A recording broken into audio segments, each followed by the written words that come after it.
I would think if you asked 100 people as to what was the most important factor in an editor's life putting a scene together, I would think they would mostly answer continuity.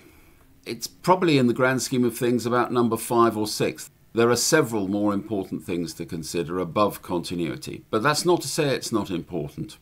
We've got a scene here where our actor Paul Taylor says a line in really quite different positions as he stands up. He's chatting with Helen. I think we ought to look at the shots first and you'll get a good idea of what I mean. So here we have the 2-shot that will show you all of the scene.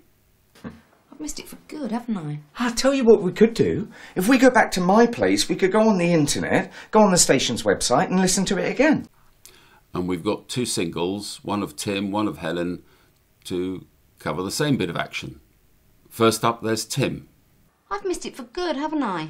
I'll tell you what we could do. If we go back to my place... And Helen's equivalent shot. I've missed it for good, haven't I? I'll tell you what we could do. If we go back to my place, we could go...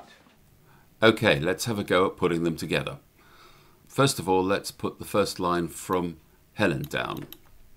I've missed it for good, haven't I? I've missed it for good, haven't I? Let's go to the end of it and plonk that on the timeline. Now Tim's answer. I've missed it for good, haven't I?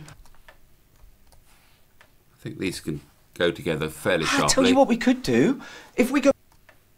And we'll go somewhere to there in the middle of his rise. Let's have a look at the join. I've missed it for good, haven't I? I'll tell you what we could do. That's pretty good.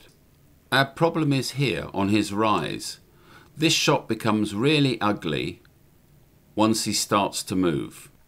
The continuity problem happens because on the wide shot, if we look at the same point... I'll tell you what we could do. If we go back to my... If we go back to my place, he's standing already. Have another look. Good, haven't I? I'll tell you what we could do. If we go back to my... So if I do an edit, I'm going to use the waveform of the incoming to help me, which I think the sound we need is here. If we go back to my place, yes, we could go on the internet, go on the station's website and listen to it again. I'm going to go to the end of the shot. So I've got the incoming marked. If I now go back to my edit and put that on the timeline, look at the result we get. I've missed it for good, haven't I? I'll tell you what we could do. If we go back to my place, we could go on the internet, go on the station's website and listen to it again. He jumps right up from this position, virtually the last frame of his close-up, to that position. Yes, he's still on the move, but he's jumped right in the air. And if we make the continuity right, what could we get away with? So this is ignoring the sound. I'll tell you what we could do. If we go back... So we're going to have to somehow silence this bit of sound here with the hope that we can't see his mouth moving as he rises. So the first step in the solution is to lift the sound out, which is causing us the problem. So I'm going to put an out at the point that the sound comes back to OK, and an in on the start of the shot, and with the Z key lift that out of the way. I know in the real world with this scene you'll be able to find some sound, but let's assume we have to work with what we've got here. The only bit of available sound is on the 2-shot. If I switch over to the incoming, the only bit of sound that we have spare... I've missed it for good, haven't I?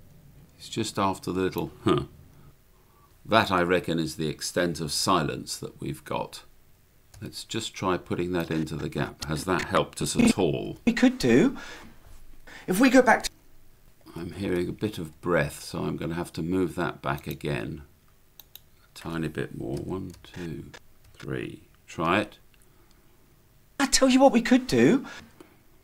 We might be able to use that same sound again, so I'm just going to put a tiny bit more of it on to fill the gap, okay?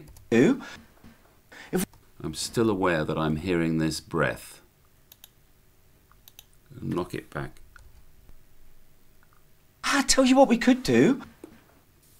So I've got silence now, and I've lost the breath on the end of his word here. So we're really reaching the limit of stretch. So I'm going to have to try to tighten this up as much as I dare without it looking as though he's leapt out of this chair. So first of all, I'm going to tighten his rise so that he's halfway up. Is this any good? I tell you what we could do. If we go back to... I think to mitigate the continuity problem, I'm going to have to hold on to his outgoing a little bit longer so that I can then fool the eye into thinking he's leapt up a lot further. Let's just have a look at the vision of this again. Tell you what we could do. If we go back to my... That's okay. Now we've still got the problem on the sound. Can I just push that 2 frames forward to fill the gap? Is the Atmos fill good enough for that? Could do. If we go back to my... Just moving that cut around to see if I can fill the hole with silence. What we could do. If we go back to my... Still fiddling with this vision. I'm just wondering whether I can just come off him a little bit earlier here and see a bit more of his rise on the 2 shot. I tell you what we could do. If we go back to... Now we're getting there. Let's just go back a bit further and take a run up at it. Aye. I tell you what we could do. If we go back to my place, we could... So pulling the sound back at this edit here has improved that clipped breath, and I think we're in the regions of acceptability. Let's have a look at it in full frame. Here it is. I've missed it for good, haven't I? I tell you what we could do. If we go back to my place, we could go on the internet, go on the station's website and listen to it again. I think with a bit more sound you could have probably helped that cut a tiny bit more, but you can see that there are ways round these continuity problems that are thrown up from any scene really that we can fix by distracting the eye and fooling the viewer into thinking that time is continuous where in fact we've hidden a jump. I hope that was an interesting exercise. As always, you've got the pictures to download, the 3 shots involved, Helen, Tim and the 2 shot, and indeed a bad version and a good version of that particular scene. Have a look and have a go at it yourself.